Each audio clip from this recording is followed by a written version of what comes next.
மதுரை வந்தடைந்த கள்ளழகருக்கு உற்சாக எதிர் சேவை அளிக்கும் பக்தர்கள். புதூர் மண்டபத்தில் பல்லாயிரக்கணக்கான மக்கள் காத்திருந்து தரிசனம்.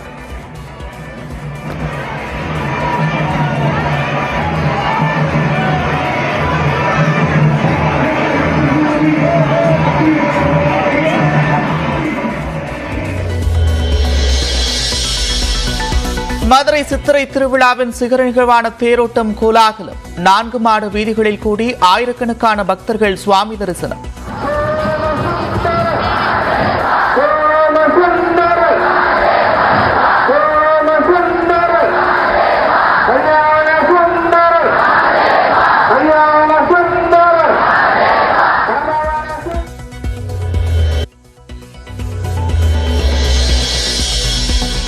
கேரளாவில் நட்சத்திர தொகுதியான வயநாட்டில் விறுவிறுப்படையும் பரப்புரை. வயநாடு தேர்தல் களத்திலிருந்து துல்லிய தகவல்களை வழங்கும் நியூஸ் 18 தமிழ்நாடு.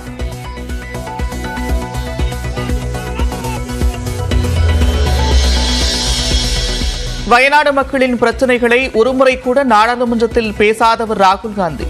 இந்திய கம்யூனிஸ்ட் கட்சியின் வேட்பாளர் ஆனி ராஜா விமர்சனம்.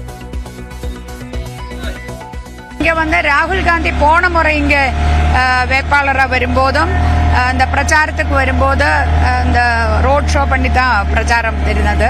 ஒரு முறை கூடி இந்த மக்கள் பிரச்சனையை பற்றி பாராளுமன்றத்தில் ஒரு முறை கூடி பேசியது கிடையாது. நயினார் நாகேந்திரனின் உதவியாளரிடம் 4 கோடி ரூபாய் பறிமுதல் செய்த வழக்கை அமலாக்கத்துறை விசாரிக்க முடியாது. சட்டவிரோத பணப்பரிவர்த்தனை பிரிவின் கீழ் வராது என்று உயர்நீதிமன்றத்தில் அமலாக்கத்துறை விளக்கம்.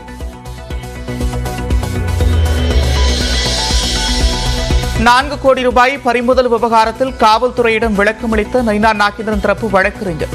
விசாரணைக்கு ஆஜராக நயினார் நாகேந்திரன் தரப்பில் 10 நாட்கள் அவகாசம் கேட்பு.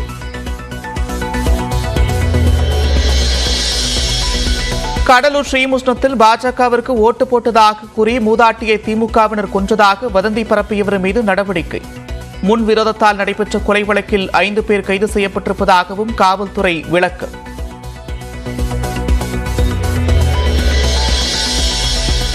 ஆபரண தங்கத்தின் விலை சவரனுக்கு 320 ரூபாய் குறைந்தது. சென்னையில் 1 கிராம் 6845 ரூபாய்க்கு விற்பனை.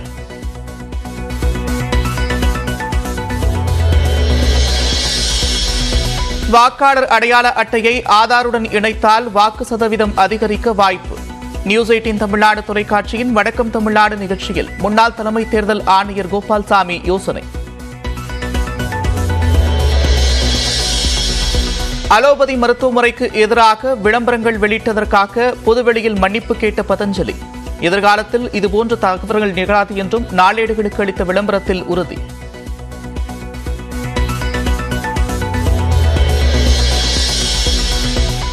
தேசிய கொடியில் உள்ள காவி நிறத்தில் தூர்தர்ஷன் லட்சணையை மாற்றியதில் தவறில்லை. முதலமைச்சர் ஸ்டாலின் உள்ளிட்டோர் கண்டனம் தெரிவித்த நிலையில் தமிழிசை கருத்து.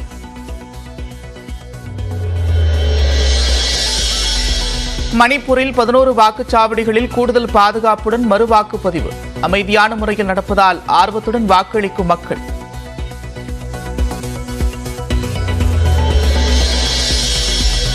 சேலத்திலிருந்து சென்னைக்கு இயக்கப்படும் விமான நேரம் மாற்றம். பகல் 12:40 மணிக்கு பதிலாக இனி மாலை 5 மணிக்கு சேலத்திலிருந்து புறப்படும் என்றும் இண்டிகோ அறிவிப்பு.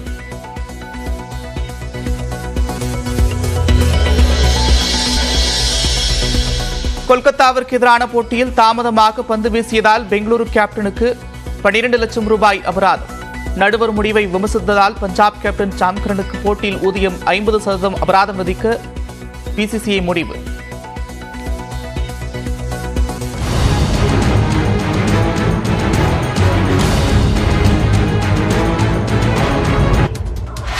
அலோபதி மருத்துவ முறைக்கு எதிராக விளம்பரங்கள் வெளியிட்ட வழக்கில் பதஞ்சலி நிறுவனம் பொதுவெளியில் பகிரங்கமாக மன்னிப்பு கோரியுள்ளது. குணப்படுத்தவே வாய்ப்பில்லாத நோய்கள், மரபணு நோய்களை பதஞ்சலியின் ஆயுர்வேத மருந்துகள் குணப்படுத்தும் என அந்நிறுவனம் தரப்பில் விளம்பரம் செய்யப்பட்டிருந்தது. இதனால் தவறான விளம்பரங்களை செய்ததாக பதஞ்சலி நிறுவனம் மீது இந்திய மருத்துவ சங்கம் உச்சநீதிமன்றத்தில் வழக்கு தொடர்ந்தது. இந்த வழக்கில் உச்சநீதிமன்றம் கண்டனம் தெரிவித்ததை தொடர்ந்து பதஞ்சலி நிறுவனர் பாபா ராம்தேவின் உதவியாளரும் பதஞ்சலி நிறுவன மேலாண் இயக்குநருமான ஆச்சாரியா பாலகிருஷ்ணா சார்பில் உச்சநீதிமன்றத்தில் மன்னிப்பு கோரி பிரமாண பத்திரம் தாக்கல் செய்யப்பட்டது. இந்நிலையில் அலோபதி மருத்துவ முறைக்கு எதிராக விளம்பரங்கள் வெளியிட்ட விவகாரத்தில் மன்னிப்பு கோரி பதஞ்சலி நிறுவனம் நாளிதழ்களில் விளம்பரம் செய்துள்ளது. அதில் நீதிமன்றத்தில் தங்களது தரப்பு வழக்கறிஞர்கள் கூறியதற்கு எதிராக விளம்பரங்கள் வெளியிட்டது மற்றும் செய்தியாளர் சந்திப்பு நடத்தியது தவறு என்றும் இதற்காக மன்னிப்பு கோருவதாகவும் தெரிவிக்கப்பட்டுள்ளது.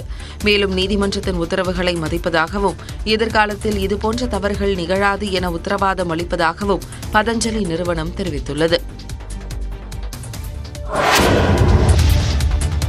தங்கத்தின் விலை ஏற்ற இறக்கத்தோடு காணப்படும் நிலையில் இன்று சற்று விலை குறைந்துள்ளது.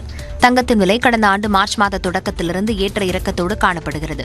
கடந்த மாதத்தில் மட்டும் இதுவரை தொடாத உச்சத்துக்கு தங்கம் விலை உயர்ந்தது. குறிப்பாக ஒரு சவரன் 50,000 ரூபாயை கடந்தது. நடுத்தர மற்றும் ஏழை எளிய மக்களுக்கு எட்டாக்கனியாகிவிடும் என்று நினைக்க தோன்றும் அளவுக்கு தங்கம் விலை தொடர்ந்து அதிகரித்து வருகிறது. இந்நிலையில் நேற்று தங்கம் விலை சவரனுக்கு எவ்வித மாற்றமுமின்றி 55,080 காசுக்கு விற்று வந்த நிலையில் இன்று சற்று குறைந்துள்ளது.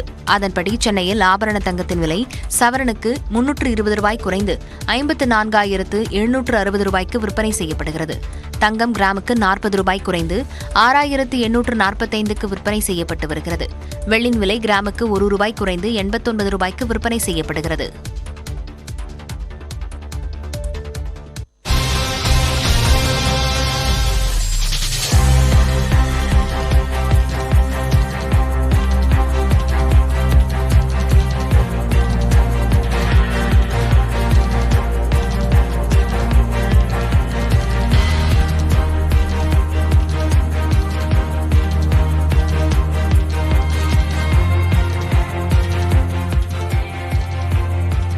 நாடு முழுவதும் மக்களவைத் தேர்தலுக்கான வாக்குப்பதிவு 7 கட்டங்களாக நடைபெற்று வரும் நிலையில் கோடை வெயில் அதிகரிப்பதால் அடுத்த கட்ட நடவடிக்கை எடுப்பது தொடர்பாக தேர்தல் ஆணையம் ஆலோசனை நடத்தி வருகிறது. அண்மை செய்தியாக பார்க்கிறோம். கூடுதல் விவரங்களோடு செய்தியாளர் சுசித்ரா இணைக்கிறார். சுசித்ரா, விவரங்கள்.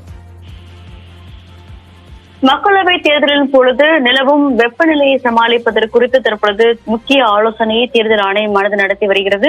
மிக முக்கியமாக மத்திய சுகாதாரத்துறை அமைச்சகம், மத்திய தேசிய பேரிடர் மேலாண்மை ஆணையம் மட்டுமல்லாமல் இந்திய வானிலை ஆய்வு மையம் ஆகிய 3 அமைப்புகளுடன் முக்கிய ஆலோசனையை தற்பொழுது தேர்தல் ஆணையத்தினுடைய 3 ஆணையர்களும் நடத்தி வருகிறார்கள். குறிப்பாக அதிகரித்து வரும் பல்வேறு மாநிலங்களில் வெப்ப நிலையானது அதிகரித்து வரும் நிலையில் வெப்ப அலை வீசக்கூடும் என்ற ஒரு அறிவிப்பையும் நேற்று வானிலை ஆய்வு மையமானது வெளியிட்டிருந்தது. அந்த அறிவிப்பின் அடிப்படையில் இந்த ஒரு முன்னேற்பாட்டு பணிகளுக்காக இந்த ஒரு ஆலோசனையை தேர்தல் ஆணையத்துடைய அதிகாரிகள் நடத்தி வருகிறார்கள். 3 தேர்தல் ஆணையர்களும் இந்த ஆலோசனை கூட்டத்தில் டெல்லியில் நடைபெற்ற வரும் ஆலோசனை கூட்டத்தில் பங்கேற்றிருக்கிறார்கள். வாக்குப்பதிவின் பொழுதும் மற்ற அந்த தேர்தல் சமயத்தின் பொழுதும் இந்த வெப்பநிலையை எவ்வாறு கையாள்வது, வாக்குச்சாவடிக்கு வரும் மக்களுக்கு தேவையான முன்னேற்பாடுகள் என்னென்ன செய்ய வேண்டும், வெப்ப அலையினுடைய தாக்கத்திலிருந்து அவர்களை பாதுகாப்பதற்கு தேவையான நடவடிக்கைகள் என்ன என்பது குறித்த ஒரு விரிவான ஆலோசனையை தற்பொழுது தேர்தல் ஆணையமானது நடத்தி வருகிறது. இந்த ஆலோசனைக்கு பிறகு மாநிலங்கள் மற்றும் யூனியன் பிரதேசங்களுக்கு முக்கிய ஒரு உத்தரவுகளையும் அறிவிப்புகளையும் தேர்தல் ஆணையம் இன்று மாலை பிறப்பிக்கும் என எதிர்பார்க்கப்படுகிறது. ஏற்கனவே மேற்கு வங்கம், மத்திய பிரதேசம், ராஜஸ்தான் உள்ளிட்ட மாநிலங்களில் வெப்ப அலையானது ஏற்கனவே அடிக்க தொடங்கி இருக்கிறது எனவும் வரும் காலங்களில் அதனை எவ்வாறு சமாளிப்பது, குறிப்பாக தேர்தல் நிலத்தில் இதை எவ்வாறு கையாள்வது என்பது தொடர்பான ஒரு முக்கிய ஆலோசனை தான் தற்போது தேர்தல் ஆணையத்துடைய 3 ஆணையர்களுமே நடத்தி வருகிறார்கள். நன்றி சுசித்ரா, விரிவான விவரங்களுக்கு.